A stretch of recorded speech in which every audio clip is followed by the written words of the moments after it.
Assalamualaikum warahmatullahi wabarakatuh.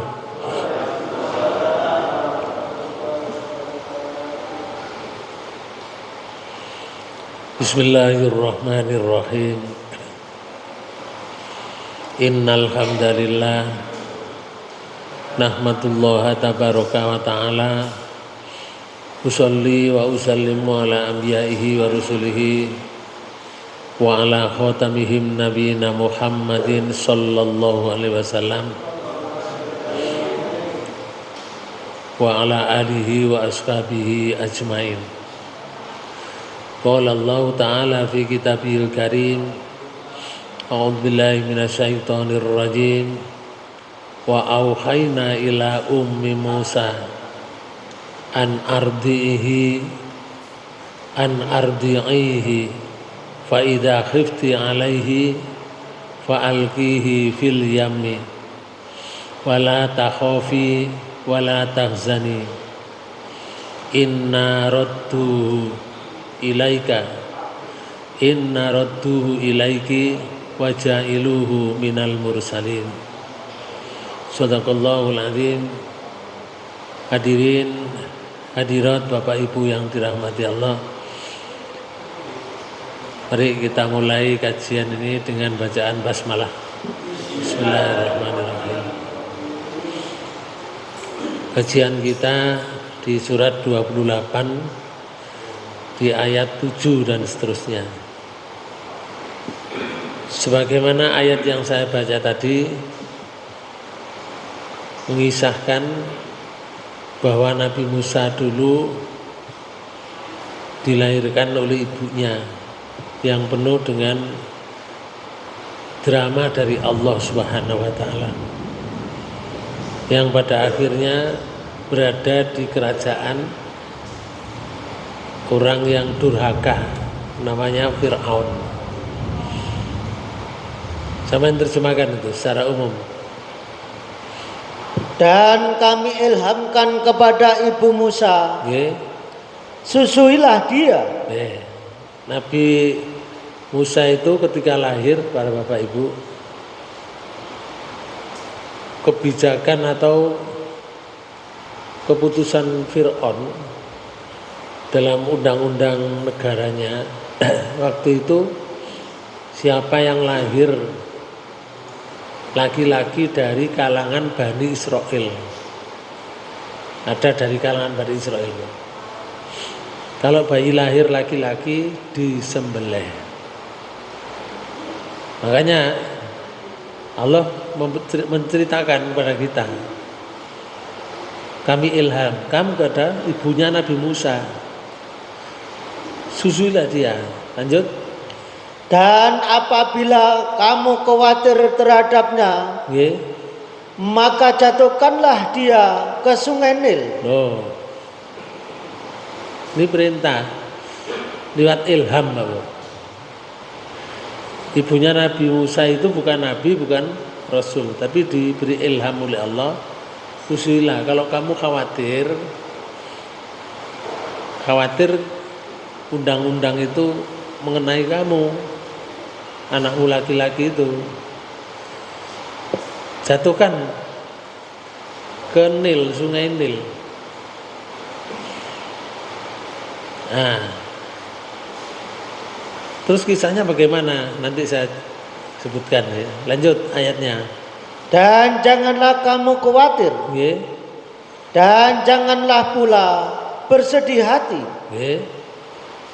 karena sesungguhnya kami akan mengembalikannya kepadamu. Nah, ini drama yang diatur oleh Allah. Kintirno nang sungai Nil, kono ojo sedih, kamu jangan pula khawatir, nanti anakmu saya kembalikan ke kamu. Lanjut. Dan menjadikannya salah seorang dari para rasul. Jadi diberi ilham semacam itu, Bapak Ibu sekalian, ibunya Nabi Musa. Akhirnya dikintirno nanggone sungai. Di tafsirnya Ibnu Katsir itu menyebutkan ini. Para ulama menyebutkan bahwa setelah Fir'aun banyak membunuh bayi laki-laki kaum Bani Israel, maka orang-orang Kipti itu suku Egypt. Egypt itu sekarang itu Mesir. Orang-orang Kipti atau Egypt itu merasa khawatir. Khawatir apa? Khawatir akan Bani Israel itu binasa. Khawatir. Nanti kalau orang-orang Bani Israel itu binasa, habis. Akibatnya mereka sendirilah yang akan menangani pekerjaan-pekerjaan berat itu. Karena Bani Israel itu diperlakukan oleh Fir'aun menjadi tenaga kasar. Jadi pokok tenaga kasar di Mesir itu ya Bani Israel. Tidak boleh orang Egypt, orang itu suku Kipti. Mesti Bani Israel. Lalu itu dintekno. Ya. Karena itu mereka berkata kepada Fir'aun, sesungguhnya jika keadaan ini terus berlangsung, pastilah orang tua laki-laki mereka itu mati kan? Orang tuanya mati, bayi laki-laki mereka dihabisi. Berarti karek sinten? Karek wong wedok. Sedangkan yang tertinggal hanyalah kaum wanita. Dan kaum wanita mereka tidak mungkin dapat menggantikan pekerjaan-pekerjaan berat yang ditangani oleh kaum lelaki mereka itu. Gak mungkin. Oh itu angkat-angkat tuh gak mungkin. Oh itu macul ya gak mungkin. Iku lek dintekno sing laki-laki bapake mati, anake karek wedok tok. Nggih. Akibatnya pekerjaan-pekerjaan berat itu sudah dipastikan akan ditangani oleh oleh kami. Kami itu suku Egypt tadi, bangsa Egypt. Atau suku Kipti. Maka Fir'aun akhirnya memberi keputusan. Apa keputusan Fir'aun? Membunuh anak laki-laki Bani Israel itu selama hanya 1 tahun. 1 tahun. Nah bendino ono wong lahir sak negara. Gak sak kecamatan, sak negara ya. Bendino ono lahir setahun berapa yang dibunuh? Nek lahirnya laki-laki banyak apa? Setiap hari itu ada sak negara. Maka Fir'aun memutuskan penyembelihan anak bayinya yang laki-laki dari kaum Bani Israel itu hanya 1 tahun. Dan membiarkannya mereka 1 tahun. Agar kaum lelaki Bani Israel tidak musnah. Jadi setahun hukum itu berjalan. Karena banyak usulan Pak Bu. Akhirnya setahun kemudian tidak ada penyembelihan. Karena usulan orang-orang Egypt itu begitu. Suku Kipti. Harun, masnya Nabi Musa, dilahirkan pada tahun mereka membiarkan hidup bayi laki-laki yang lahir di tahun itu. Jadi setahun berjalan hukum, setahun 0. Setahun lagi berjalan lagi hukum. Lah kencenge Harun, Nabi Harun itu alaihissalam, itu adalah hukumnya membiarkan hidup bayi laki-laki yang dilahirkan oleh Bani Israel di tahun itu. Sedangkan Musa dilahirkan di tahun membunuh Nabi Musa Semua bayi laki-laki yang lahir di tahun itu pas kencingin Nabi Musa, ada hukum seperti itu. Kebijakan Fir'aun. Fir'aun menugaskan orang-orang tertentu Pak Bu untuk mengawasi hal tersebut. Juga menugaskan bidan-bidan yang memeriksa semua kaum Bani Israel yang lahir, yang hamil Pak Bu. Barang siapa yang terlihat oleh mereka sedang hamil, maka mereka mencatat namanya, watat, oleh para bidan itu. Ya tentunya dibantu oleh orang-orang yang dekat dengan Fir'aun, yang ditugaskan oleh Fir'aun, para polisinya, para tentaranya, atau kalau di sini ada polisi Pamung Praja, kenapa? Satpol PP, ya. Apabila telah tiba masa kelahirannya, tidak boleh ada yang membidaninya. Gak oleh wong liya sing bidani orang yang mau lahir itu, anak yang akan dilahirkan, kecuali wanita dari bangsa Egypt atau suku Egypt tadi, suku Kipti. Jadi sudah disiapkan bidan-bidan dari suku Kipti. Dan jika wanita yang dimaksud itu melahirkan bayi perempuan, maka mereka membiarkannya. Berarti barno urip tinggal. Lalu mereka berlalu meninggalkannya, wis gak ngereken apa. Tetapi jika dilahirkan adalah bayi laki-laki, maka para algojo masuk dengan membawa pisau yang sangat tajam, lalu menyembelihnya. Jadi koyok ayam disembelih. Jadi lahir pelocot ono lanang langsung disembelih seret. Kira-kira wong tuane napa? Nggih. Yo nangis aku. Wong anak ya lega lucu, ya lega ganteng. Terus dibeleh lho. Sembelih. Ketika ibu Nabi Musa itu mengandungnya, itu tidak tampak padanya pertanda kehamilan. Petenge gak gede, ngoten. Sehingga biasa, enggak kelihatan bendul wetenge. Hamilnya ketika ibunya Nabi Musa itu hamil. Enggak seperti wanita-wanita yang lain.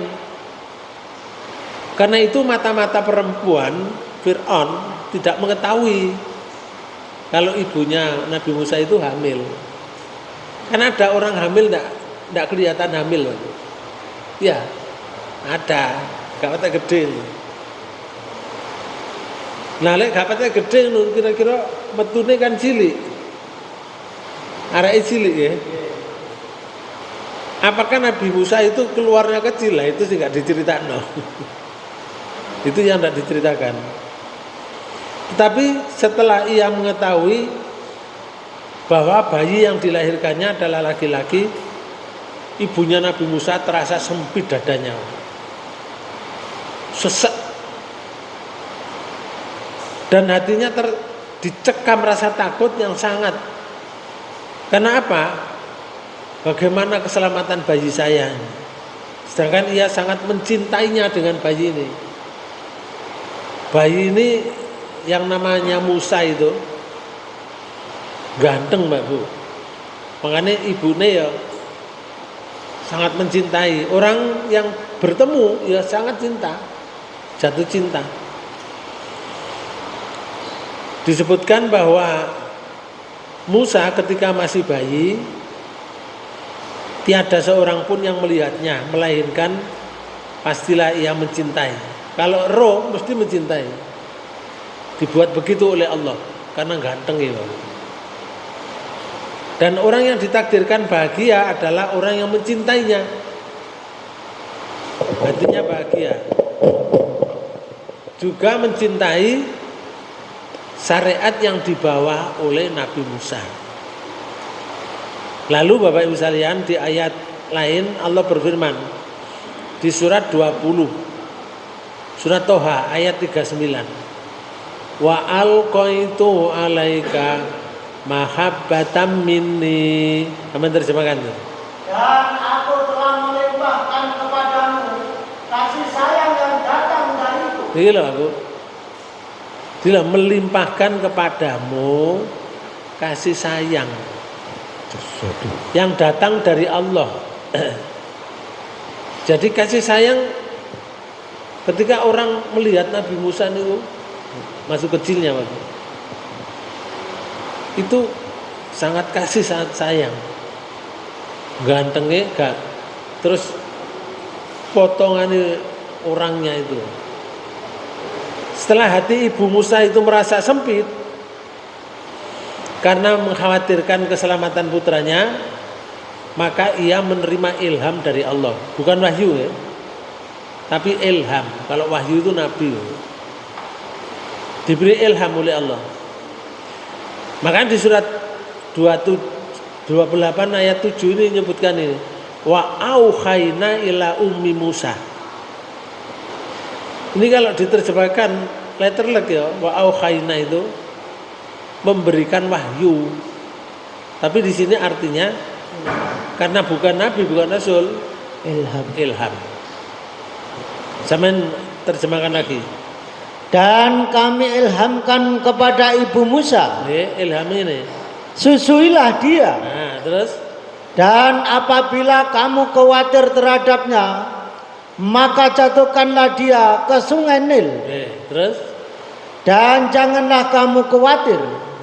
Dan janganlah pula bersedih hati. Jangan bersedih hati. Terus karena sesungguhnya kami akan mengembalikannya kepadamu dan menjadikannya salah seorang dari para rasul.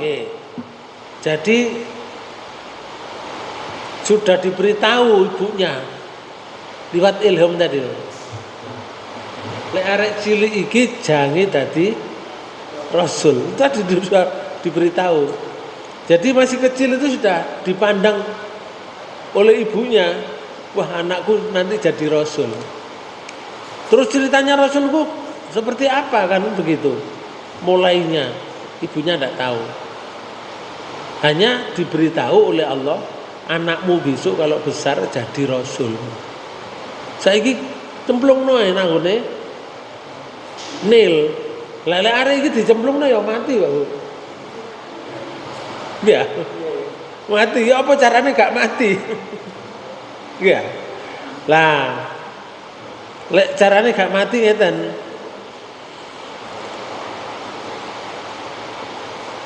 Demikian itu karena rumah Nabi Musa itu berada di tepi sungai Nil. Dia omahe cedek ambek sungai Nil. Makanya perintah Allah begitu. Allah itu kalau membuat skenario Pak Bu, walaupun orang membuat makar yang hebat, Allah kalau membuat makar lebih hebat daripada makar manusia. Makanya Allah menyatakan ini dalam ayat lain, wa makaru wa makarullah wallahu khairul makirin. Kalau ada orang membuat makar ya yang sangat hebat, makarnya Fir'aun itu luar biasa Pak Bu. Membeleh orang loh, menyembelih orang, luar biasa itu kebijakan pemimpin loh. Seperti itu Pak Bu. Sak negara kena karena kebijakan pemimpin. Tapi wallahu khairul makirin, Allah adalah yang paling baik membuat makar. Ya ono ae carane Allah. Ya iku mang carane. Orang dilahirkan di dekat sungai Nil, ditunjuk termasuk ibunya Nabi Musa itu. Omahe dekat sungai Nil. Sedangkan kerajaan kerajaan Fir'aun itu juga dekat dengan sungai Nil, Pak Bu. dekat. Oleh karena itu Allah membuat makar. Cemplungno ya anakmu nang sungai Nil, kon khawatir. Maka ia membuat sebuah peti, Bang. Dan dipersiapkannya sedemikian rupa petiku supaya gak kelebon banyu. Kira-kira maaf ya, sehingga petiku ibuke dhewe apa bojone ibuke iku? Iku sing gak diceritakno aku. Nggih. Apa petine tuku ya gak ero. Nggih. Tapi dibuatkan peti anak ini supaya nanti di air itu bisa tidak tenggelam. Artinya dengan peti tadi. Apabila masuk ke dalam rumahnya seseorang yang ia takuti, wong mlebu nggih sing wong meriksang misalkan, maka ia pergi dan menaruh bayinya di dalam peti itu. Peti ini sino kono ditaruh. Lalu ia hanyutkan ke sungai Nil. Jadi ya disusoni, mari disusoni dekek peti maneh. Kalau ana wong tahu ke rumahnya, segera dikembalikan ke peti anak itu. Engko mari dicukup maneh. Kira-kira berapa hari ya melok ibuke? Itu yang enggak disebutkan juga. Itu yang enggak disebutkan. Nah, setelah itu dihanyutkan, tetapi Pak Bu, peti itu diikatnya dengan tali yang berhubungan dengan dia. Paham? Peti itu dikai tali hubungannya sama ibuke, berarti satu ado. Apa dikai bolang apa seperti benang itu nggih. Nah, supaya gak kentir. Ya apa anak lho Pak Bu. Anak kata dekek nongone sungai terus nanti kok arahe kan gak ero. Tapi itu adalah ilham dari Allah. Oke, Bapak Ibu sekalian, pada suatu hari datanglah kepadanya seseorang yang ia takuti masuk ke dalam rumahnya. Maka ia pergi dan meletakkan bayinya ke dalam peti itu. Nah, berarti kan disusoni tidak peti mana? Susoni tidak peti mana lak ngono. Ceritanya. Ini diceritakan di tafsirnya Ibnu Katsir. Maka ia pergi meletakkan bayinya ke dalam peti itu. Lalu akhirnya ia hanyutkan ke sungai Nil. Namun Bapak Ibu sekalian, karena terburu-buru, kan banyak orang yang akan meriksa ke rumahnya. Karena terburu-buru, ia lupa mengikatnya dengan tali. Jangan dikei tali sing dawa ngono lho, sik iso ngetutno. Lali Pak Bu. Tali ini pedot. Gak dikei tali, pintir pun. Tapi Allah kan perintah. Cemplungno, masukkan ke sungai Nil. Masukkan itu ya gak dilebok nang banyu ngoten. Maunya dikintirno. Maka Bapak sekalian, peti itu terbawa hanyut oleh aliran sungai Nil. Allah yang menjaga, Bapak. Yang jaga Allah, sehingga melewati istana Raja Fir'aun. Lah, kencenge no istana Raja Fir'aun ketatap tinggi, ada akar yang masuk ke sungai Nil, dan di situ ada air yang masuk ke daerah ke kerajaan itu untuk mandi para dayang-dayangnya itu. Jadi sungai Nil yang diatur kerajaan Bapak Bu. Ngatur yo sungai diatur yo jadi baik gitu. Kayak pemandian ngono. Nah, tersangkut di situ. Maka dipungutlah peti itu oleh dayang-dayangnya. Kira-kira jenenge sapa? Guru kae jeneng Bapak. Bayi itu Mas. Dan para dayang membawa peti itu kepada istri Fir'aun. Gak wani buka dayang-dayang itu. Akhirnya peti itu dikekno istrinya Fir'aun. Pas yang nerima istrinya Fir'aun itu namanya Asia. Oke, namanya Asia. Para dayang itu tidak mengetahui isi peti karena ditutup. Oke. Dan mereka merasa takut untuk membukanya tanpa sepengetahuan istri Fir'aun. Asia itu anak bangsawan, dirabi oleh Fir'aun. Tapi Fir'aun memaksa kepada istrinya supaya mengakui bahwa suaminya itu Tuhan. Ya angel to, Pak Bu. Wong bendina nok kasur wong loro. Bendina lo gremeng-gremeng nok kasur wong loro. Ben bengi lho. Kok ngakoni Tuhan kan enggak bisa tuh. Wong suaminya. Nah, akhirnya dibuka oleh istri Fir'aun. Karena itu mereka menyerahkan kepada istri Fir'aun itu, dayang-dayangnya itu. Setelah istri Fir'aun membuka peti itu, ternyata di dalamnya terdapat seorang bayi laki-laki yang sangat tampan,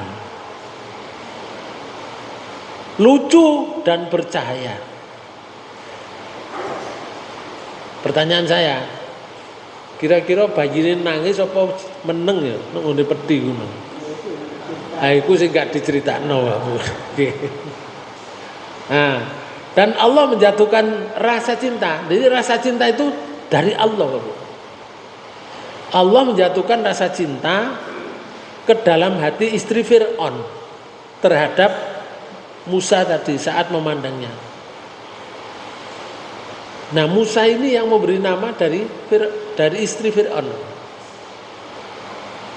karena tersangkut dari akar kayu tadi. Menurut riwayat lain itu begitu.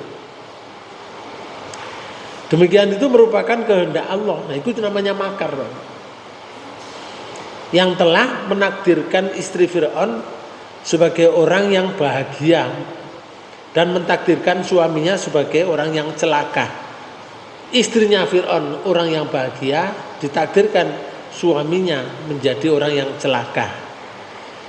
Di surat 28 ayat 8 itu Allah menyatakan ini, fal taqatahul alu fir'aun liyakuna lahum aduwa wa khazana inna fir'auna wa hamana wa junudahuma kanu khotiin. Maka dipungutlah ia oleh keluarga Fir'aun. Nah, dipungut. Pun nggih, terus yang akibatnya dia menjadi musuh. Tuh, ini Pak Bu. Dipungut, tapi Allah menyatakan nanti jadi akibatnya itu jadi musuhnya Fir'aun. Lalu dan kesedihan bagi mereka, bagi Fir'aun dan bala tentaranya. Terus sesungguhnya Fir'aun dan Haman beserta tentaranya adalah orang-orang yang bersalah. Di surat 28 ayat 8. Maka Bapak Ustaz Muhammad ada pendapat Pak Bu dari Muhammad Ibnu Ishaq ini. Di sini disebutkan huruf lam dalam ayat ini mengandung makna akibah atau akibat. Bukan lam taklil atau penyebab menurut Muhammad Ibnu Ishaq. Karena mereka tidak berniat untuk mencari musuh. Ini jenenge akibat ya. Bukan mencari musuh. Fir'aun itu bukan mencari musuh. Dan kesedihan dengan memungut bayi itu tidak diragukan lagi bahwa makna lahiriah lafadz lam tadi, lafadz memang menunjukkan pengertian itu. Tetapi jika ditinjau dari segi konteksnya ayat ini tadi Pak Bu, sesungguhnya lam tersebut tetap bernama taklil atau penyebab, bermana makna taklil atau penyebab. Fal taqatahu. Nah, di sini disebutkan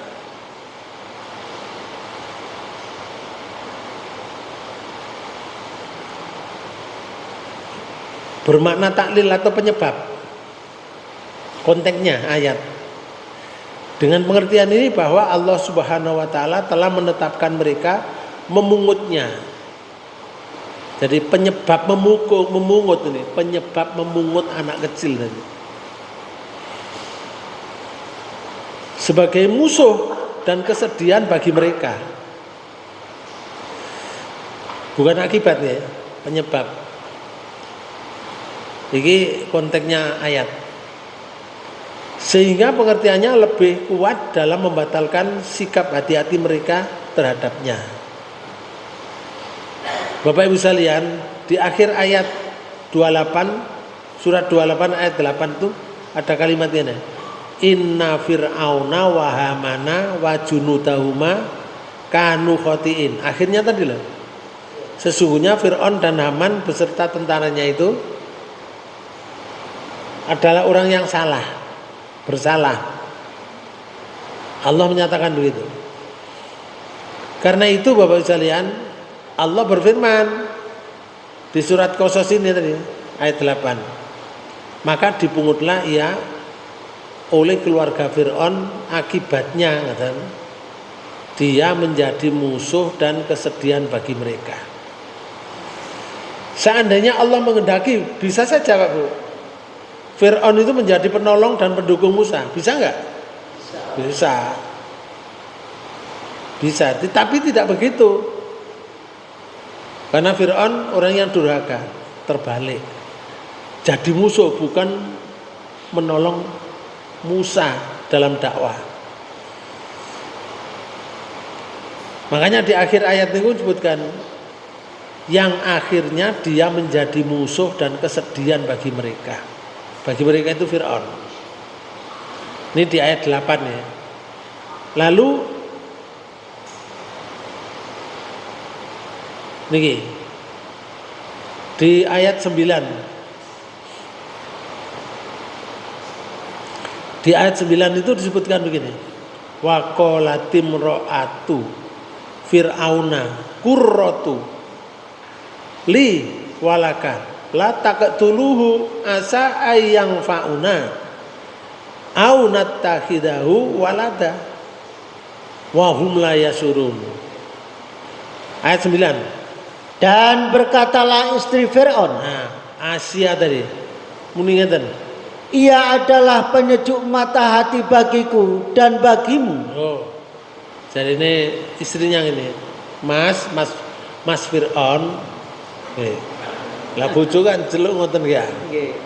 Mosok abah Fir'aun gak mungkin to, Pak. Ya. Mas Fir'aun dia itu adalah penyejuk mata hati bagiku dan mata hati bagimu. Karena istrinya yang dicintai itu Pak Bu, namanya Asia tadi. Terus Janganlah kamu membunuhnya. nah, omongannya Asia itu. Maka Mas Fir'aun jangan dibunuh anak ini. Lanjut.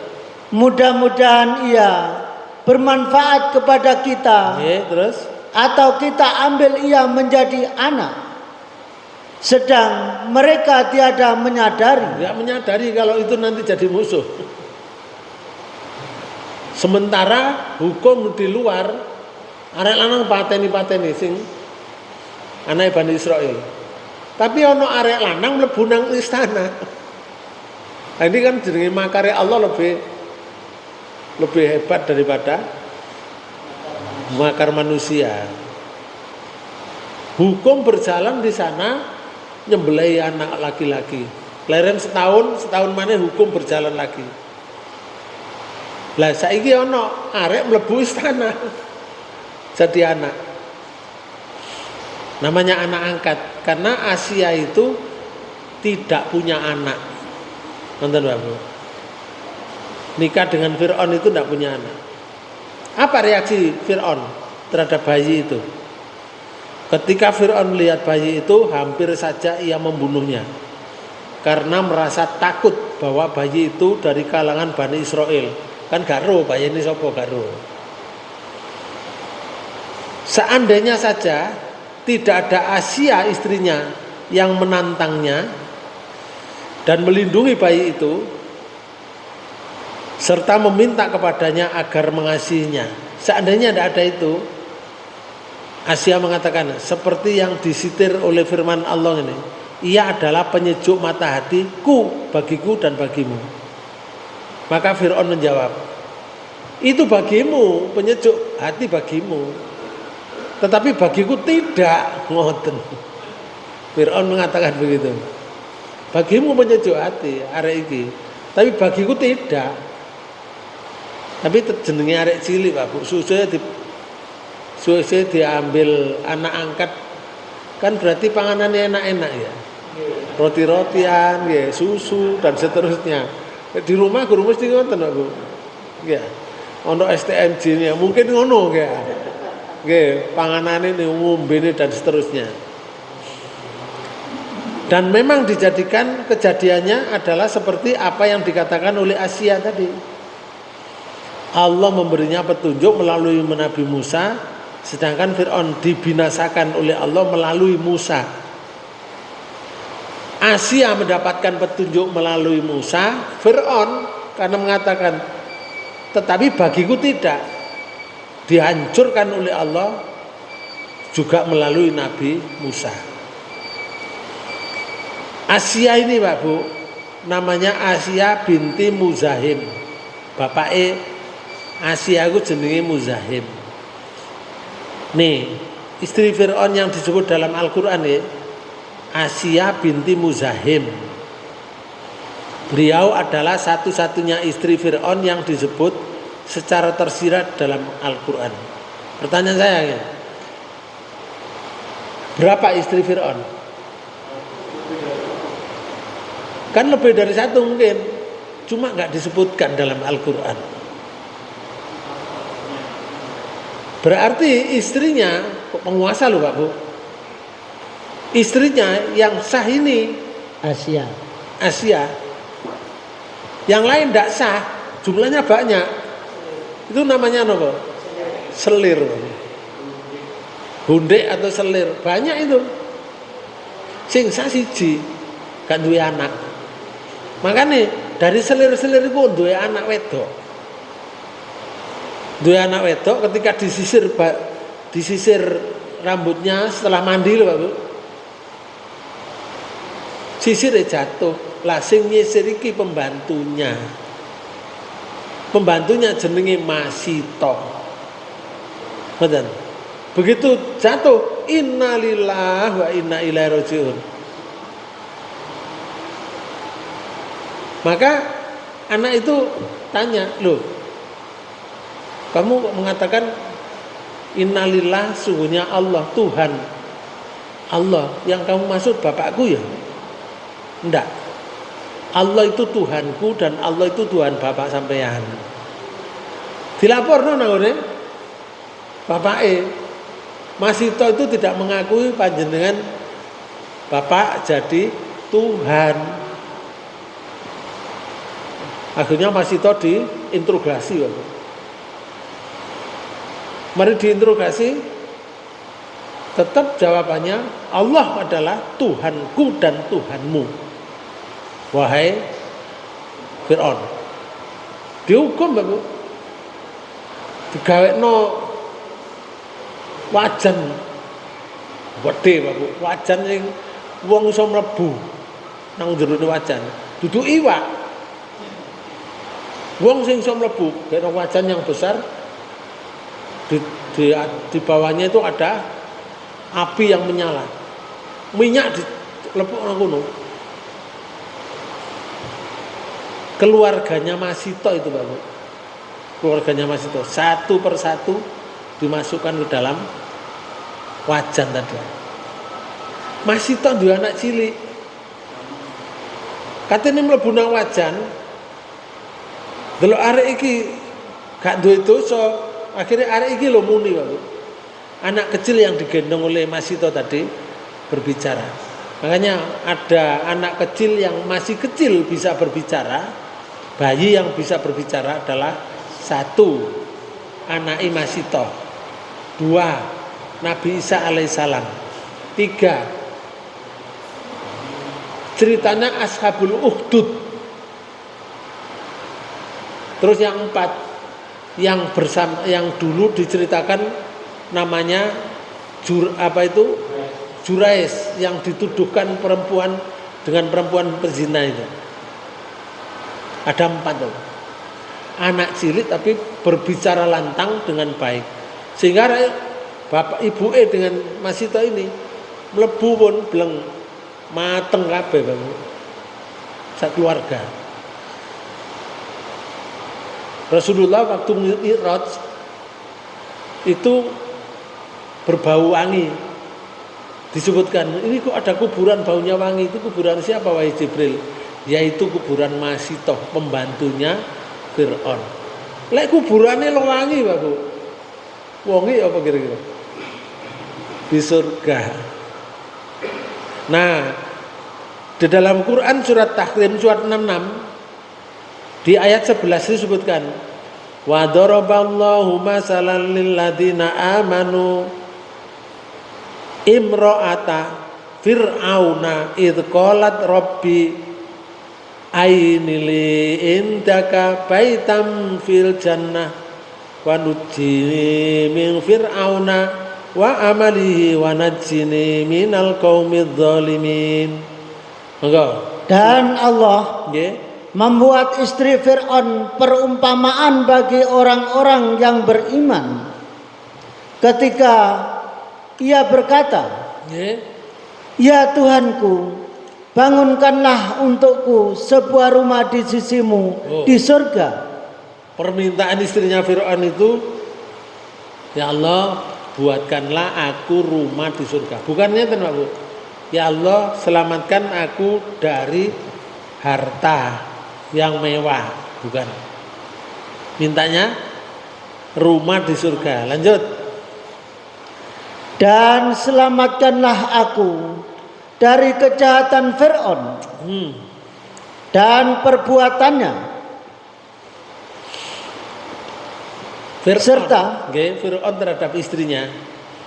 Kan istrinya namanya Asya tadi, kan mendapatkan pelajaran dari Musa, Bapak. Mendapatkan pelajaran dari Musa. Akhirnya beriman pada Allah lewat Musa tadi. Ya, lewat Musa. Nah, Fir'aun nanggapi istrinya tidak mau mengakui sebagai Tuhan suaminya. Maka Asia ini Pak Bu disiksa. Tangannya dibentangkan begini di kayu, dengan kayu Pak Bu, dicancang begini. Di lapangan yang panas. Tidak diberi makan, tidak diberi minum. Bojo lho Pak Bu. Bojo. Bendina nek kasur wong loro. Mentolo niki. Padahal Asia itu istri yang cantik, anak dari bangsawan. Dicancang, dipanasno gak dikei mangan, gak dikei gak dikei ngombe. Lalu apa yang terjadi? Para algojo, Pak Bu, gak langsung membunuh, melempari batu. Jadi kayak dirajam gitu. Begitu dilempari batu, yang kecil-kecil sebelum batu yang besar itu ditumpukkan kepadanya, Allah mencabut nyawanya. Tapi kesempatan beliau Asia ini minta, ya Allah, bangunkanlah untukku sebuah rumah di sisimu di surga.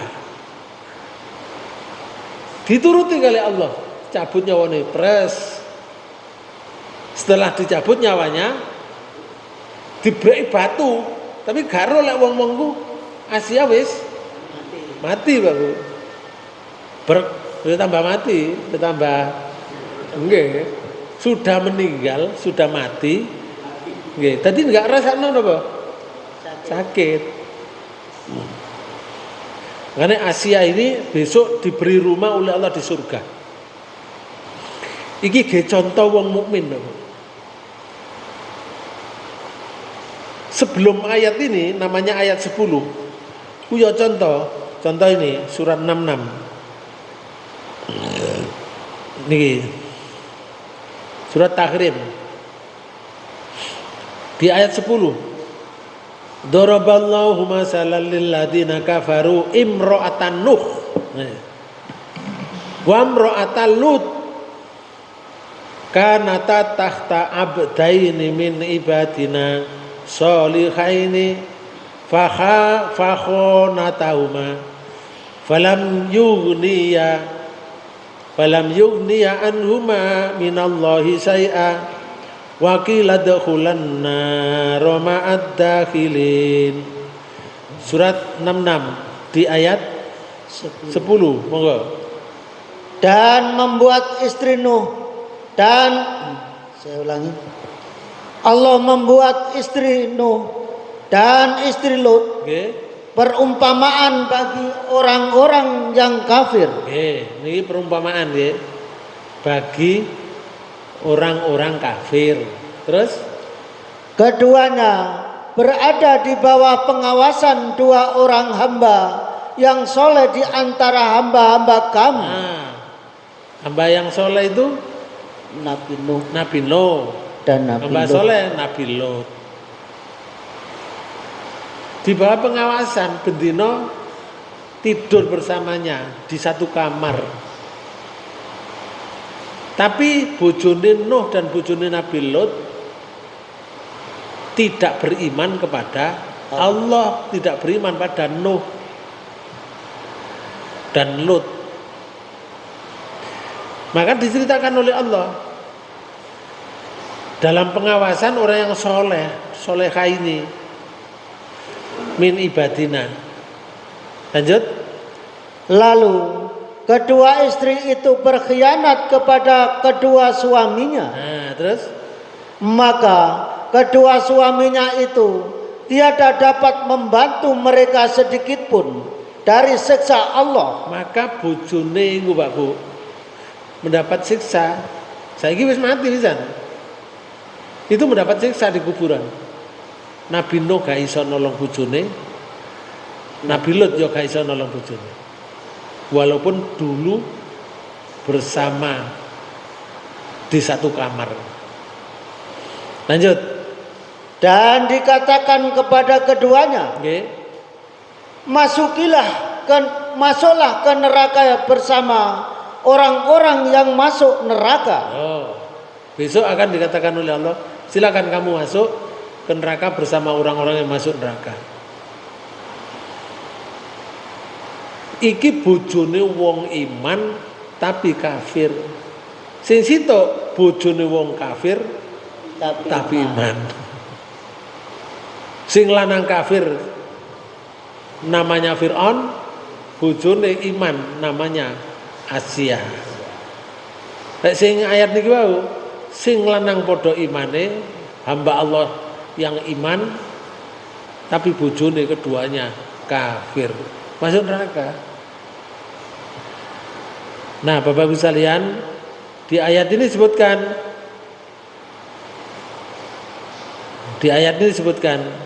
di surat Tahrim tadi ayat 11 ya. Itu disebutkan begini, wa nujini min fir'auna wa amalihi wa najini minal qaumidz zalimin. Dan selamatkanlah aku dari kejahatan Fir'aun dan perbuatannya. Itu Asia menyatakan gitu. Dan serta selamatkanlah aku dari kaum yang zalim. Diterima oleh Allah. Selamat itu bukan berarti tidak dipateni, Bapak. Dipateni tapi selamat. Selamat itu dia mati dalam keadaan syahid karena membela agama Allah. Jadi bojone disiksa berhari-hari, gak dikei mangan, gak ngombe, disawati watu cilik-cilik yang berakhir diberi watu yang besar. Penjelasan ini, Asia binti Muzahim adalah seorang wanita solihah yang beriman kepada Allah di tengah kekafiran suaminya Fir'aun. Ia Asia beriman kepada risalah Nabi Musa alaihissalam. Jadi Jokowi Nabi Musa kan gurung keluar tuh kok, belum keluar dari apa? Istana Pak Bu. Sudah mendapatkan ilham dari Allah untuk mengajarkan tauhid di istana itu Pak Bu. Karena keimanannya Asia itu, ia disiksa hingga meninggal dunia dan dijanjikan rumah di surga oleh Allah. Rasulullah pernah bersabda di hadis riwayat Muslim, banyak laki-laki mencapai kesempurnaan iman, tetapi dari kalangan wanita hanya Asia, istri Fir'aun, dan Maryam binti Imran. Hadis Bukhari dan Muslim. Nah, ini ada pertanyaan. Apakah Fir'aun punya istri lain? Ya. Secara teks Al-Qur'an dan hadis sahih tidak disebutkan nama atau jumlah istri lain Fir'aun selain Asia. Namun dalam riwayat Israiliyat, ini catatan Bani Israel dan tafsir klasik Bu, tafsir lama, disebut bahwa Fir'aun itu memiliki beberapa selir dan istri, tapi nama mereka tidak otentik dan tidak diakui secara syar'i. Ulama tafsir seperti Ibnu Katsir dan At-Tabari tidak menegaskan nama-nama itu karena sumbernya bukan dari Nabi Shallallahu Alaihi Wasallam. Maka tidak ada nama itu, nggak disebutkan. Kesimpulannya, yang pasti disebut dan diakui dalam Islam hanya satu istri, yaitu Asia binti Muzahim. Riwayat lain tentang istri-istri tambahan Fir'aun bersifat lemah. Kalau ada kabar itu sifatnya lemah, tidak bisa dipakai sebagai dasar hukum dan tidak bisa menjadikan dalil, tidak bisa. Pelajaran yang dapat diambil dari istri Fir'aun, Asia menjadi teladan iman yang teguh meski hidup di istana penguasa yang paling zalim. 2. Membuktikan bahwa kedudukan dan kekuasaan dan harta itu tidak berarti di sisi Allah tanpa iman. Kano artinya wong kafir niku hartanya nggak bisa membela dirinya, adab sedikit pun. Contoh nih di surat 3 ayat 10 nih, di surat 3 di ayat 10 Allah menyatakan ini, innalladzina kafaru lan tuniya anhum amwaluhum wala auladuhum minallahi syai'a wa ulaika hum waqudun nar.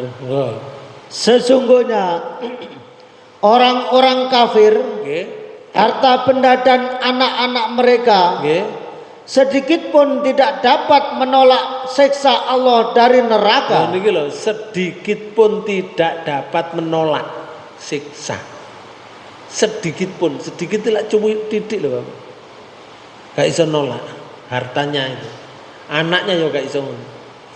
Makanya bapaknya kafir, anaknya soleh, gak iso ndongakno. Kalau didongakno mendal Pak Bu, terus mendal, balik, tidak bisa didoakan orang kafir, boleh mati dalam keadaan kafir. Allah menyatakan begini, dan mereka itu adalah bahan bakar api neraka. Bahan bakar api neraka. Contoh lagi di surat 31 surat Luqman, di ayat niki,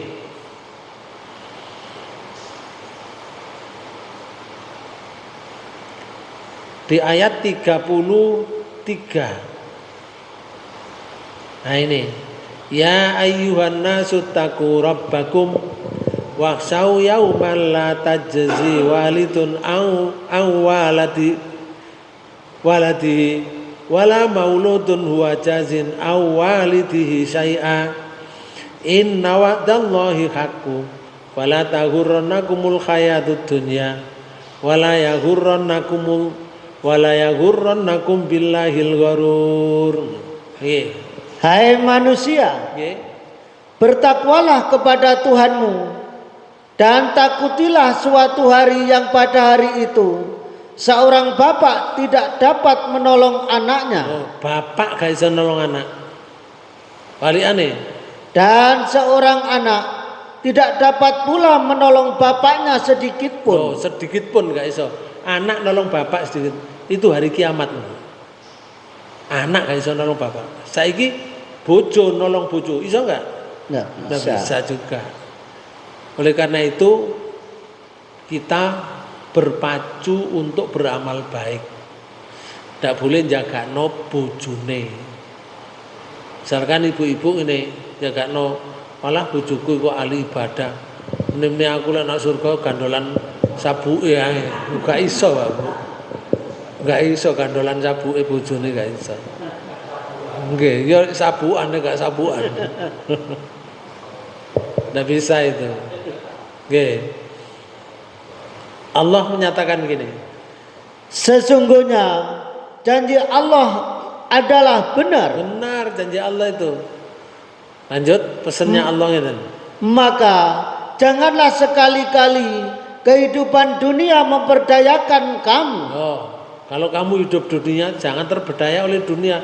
Harta benda yang banyak itu gak ono hubungannya. Gak iso nolong dirinya dari adab Allah itu udah iso. Masih hartanya ditumpuk-tumpuk yang banyak. Tapi orang numpuk harta itu seneng ya. Senang. Seneng numpuk-numpuk seneng. Engko dituduno kancane, hartaku sampe ini duduno kancane. Terus bangga, Pak. Duwe celengan 3 triliun itu bangga, Pak. Nggih. Sampeyan tahuan duwe celengan 1 triliun. Kok celengan sampai 3 triliun. Iku tuku sembarang iso. Tuku sembarang iso, jam piro iso. Golek lontong jam piro ya iso. Wong duwe lah akeh. Nggih. Terus 3 triliun dilebokno masjid kene ya bak masjite. Jok tertipu dengan kehidupan dunia. Terus yang kedua pesannya Allah. Dan jangan pula penipu setan memperdayakan kamu dalam mentaati Allah. Nah, jangan sampai tertipu oleh setan yang tidak kelihatan. Kalau ini tadi dunia kelihatan. Sehingga setan yang menipu kamu, jangan sampai tertipu. Maka Bapak Ibu sekalian, Allah menjadikan kisahnya sebagai perumpamaan bagi orang yang pertama, bagi wanita, terutama bagi wanita yang sabar menghadapi cobaan dalam mempertahankan keimanan. Kok iso mentolong no? Bojo itu Pak Bu harus kita sayang.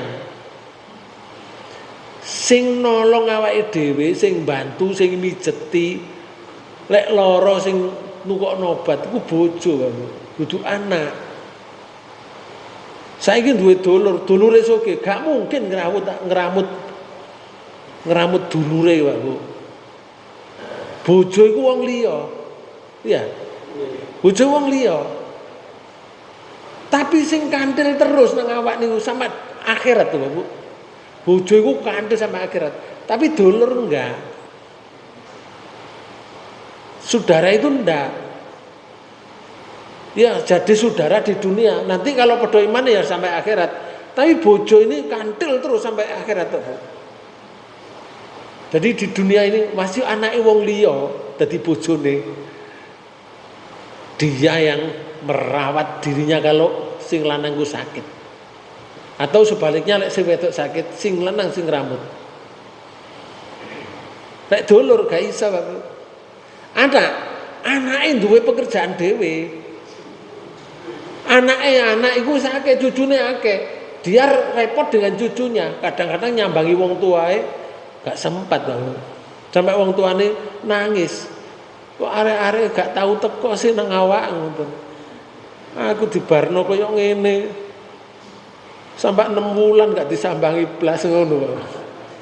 Ono arek gak nyambangi wong tuane ngoten. Sakno wong tuane sing dipangan gak ono, pensiunan gak duwe, anak gak nyambangi. Padahal lho, lek nyambangi lho sak jam 2 jam itu teko aku.